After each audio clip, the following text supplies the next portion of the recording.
আগামী 24 ঘন্টায় আবহাওয়ার পূর্বাভাসে বলা হয়েছে রংপুর, রাজশাহী, ময়মনসিংহ, চট্টগ্রাম এবং সিলেট বিভাগের 2-1 জায়গায় বৃষ্টি, বজ্রসহ বৃষ্টি, সেই সাথে লাইটেনিং ফ্ল্যাশেস হওয়ার সম্ভাবনা রয়েছে। এছাড়া দেশে অন্যত্র আকাশ আংশিক মেঘলা সহ আবহাওয়া প্রধানত শুষ্ক থাকবে। তো তাপমাত্রার কথা বলা হয়েছে, দিনের তাপমাত্রা কিছুটা কমার সম্ভাবনা রয়েছে এবং রাতের তাপমাত্রা প্রায় অপরিবর্তিত থাকতে পারে।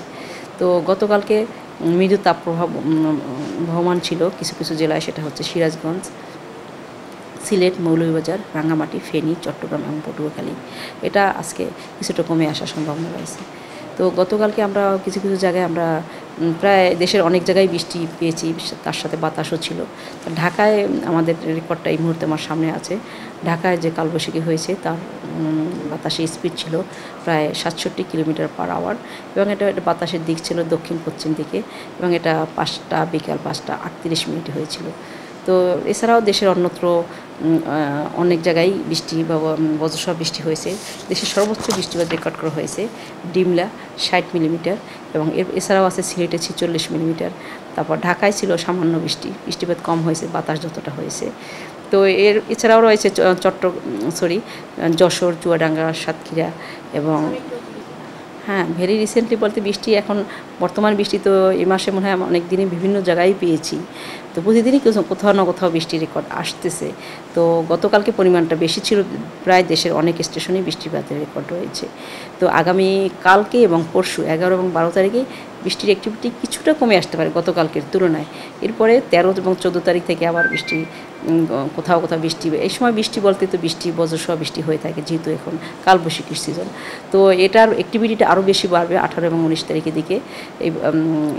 এই অ্যাক্টিভিটি তখন দেশের অনেক জায়গায় বৃষ্টিপাতের সম্ভাবনা রয়েছে। শুধু বৃষ্টি না, তার সাথে আমি আগেই বলেছি এই সময় বৃষ্টি বলতেই কালবৈশাখী অর্থাৎ বৃষ্টি, বজ্রসহ বৃষ্টি, লাইটেনিং ফ্ল্যাশেস হওয়ার সম্ভাবনা রয়েছে।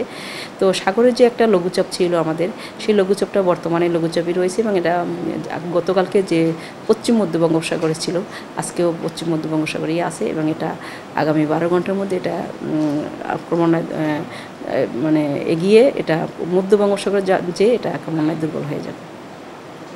আর একটা ব্যাপার যেটা আপনি জানতে চেয়েছেন, এবছরের গরমের তীব্রতা, আসলে গরম আমরা মনে হয় আমরা গত বছর যেটা বিগত কত বছরের তুলনায় গরম অনেক বেশি ছিল, এবছরে ততটা সম্ভাবনা একটু নাই। তবে গরমের সিজন গ্রীষ্মকাল, যেহেতু গরম বা তাপপ্রবাহ থাকবে, এটাই স্বাভাবিক।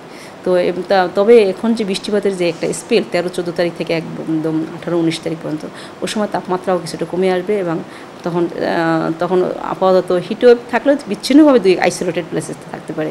আর এই সময় বৃষ্টি আমরা পূর্বাভাসে যদি বলেছি এইসব জায়গায় বৃষ্টি হতে পারে, তবে আর যে কালবৈশাখীর যে কথাটা আপনারা বলেন, কালবৈশাখীটা কিন্তু আসলে তাৎক্ষণিকভাবে আমাদের যে সিভি ক্লাউডটা এটা যখন আসে তখন আমরা রাডারে 2-3 ঘন্টা আগে দেখতে পাই এবং তখন ইনল্যান্ড রিভার পর দিয়ে থাকি।